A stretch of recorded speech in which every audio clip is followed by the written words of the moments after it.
say for most improved. Let's go ahead and talk about the coach of the year. Okay. Why don't you give yours first? All right. So for my coach of the year, I honestly think this was a pretty easy decision for me. Mm-hmm. I think it's going to be Nate McMillan. Yep. When I saw the Hawks make that decision to fire their recent coach and then get Nate McMillan, after that, the Hawks had the third best record in the NBA. Yeah. And when you saw them in the playoffs, the way they were able to just easily get over the Knicks. I mean, I thought that the Hawks would possibly win against the Knicks, but I thought it was at least going to be a closer series. But that was a series where the Hawks could have went 4-0 if they didn't blow that one lead. I think it was in like game 3, the next one, of course. And then after that, see them in the Sixers series. My goodness, does Nate McMillan really know how to get through the Sixers defense? He absolutely dismantled them. To be fair, it's not hard to coach against a coach who doesn't make adjustments. So that is true. But considering the star power that Philly has, right, and considering the young squad of guys that Atlanta has,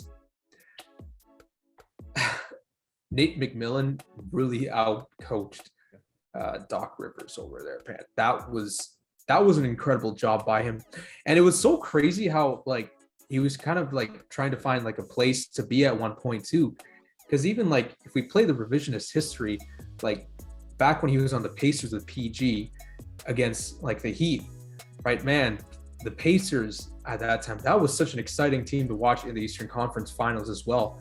I mean, this guy, he has the relevant experience there, and he has the squad to be able to elevate that game, and they've retained a lot of their players.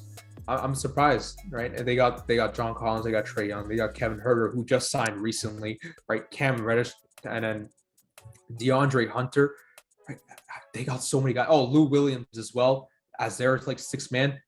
Right? This team is really, really exciting and really talented, and has great, promising offensive and even defensive game as well, right? I mean, they do need to improve a bit defensively, but I mean, when you have like those wing defenders like DeAndre Hunter, right? And even if John Collins can also improve on that as well, I mean, their team is going to go up in the rankings. If the Hawks can manage to find a way to stay in the 4th seed in the East, get in that powerhouse of 4, right? You got Milwaukee, you got Brooklyn, you got Philly, right? And now we'll see about the Heat. Miami Heat will definitely go back up in the rankings, I feel, this year. But if the Hawks can manage to make it within the top 4 or even like above that, I think Nate McMillan has a serious shot at getting coach of the year.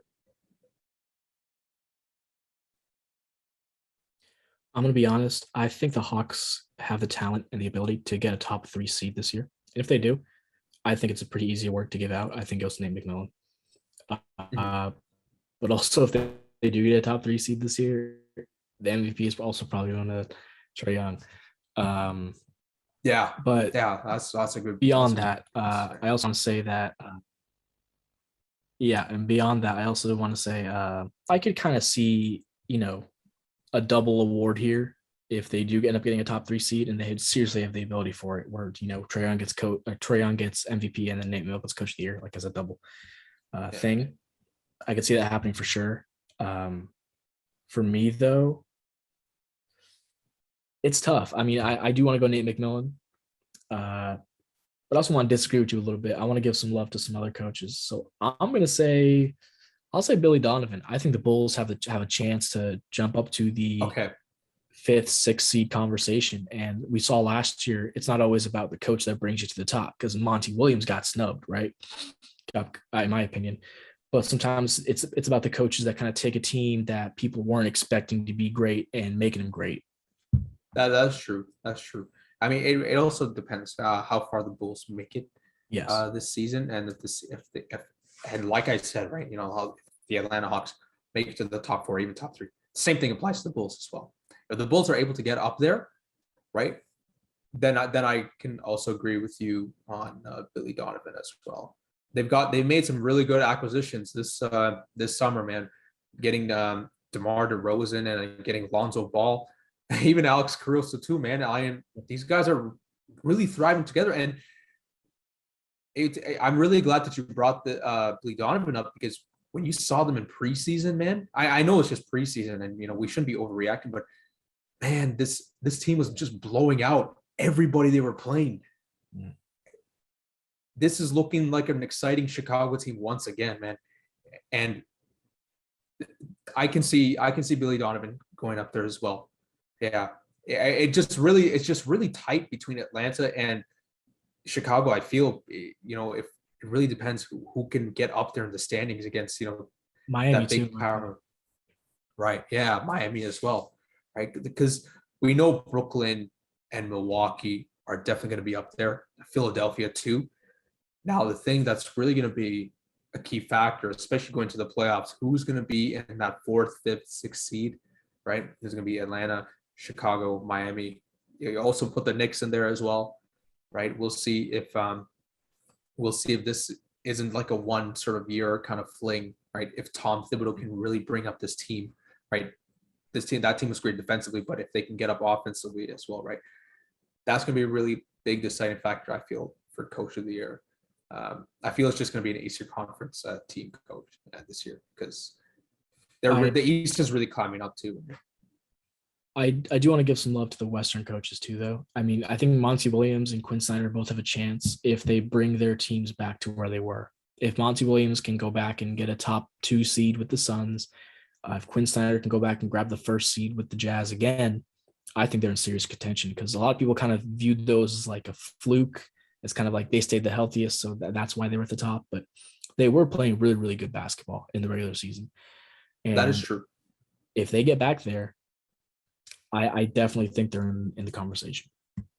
Yeah, and I mean, also, that's a good point, because, the Utah Jazz in the offseason, they didn't really make any like losses. They actually made some pretty good acquisitions as well. Eric Paschall, one of those guys, right? I think the Jazz can definitely retain. Well, maybe not as much, but if they definitely can, I mean, I wouldn't be surprised if Quinn Snyder gets up there. I think he deserves some more recognition too. Yeah. He hasn't really been getting as much as he should have, to be honest. Mm-hmm. So that's a good take by you. Yeah, that's all I got for Coach of the Year. I didn't say who I was actually going to go with. I'll just go with Billy Donovan. Donovan. Okay, that's fair. That's fair. Because my Executive of the Year pick, which we're about to talk about right now, I got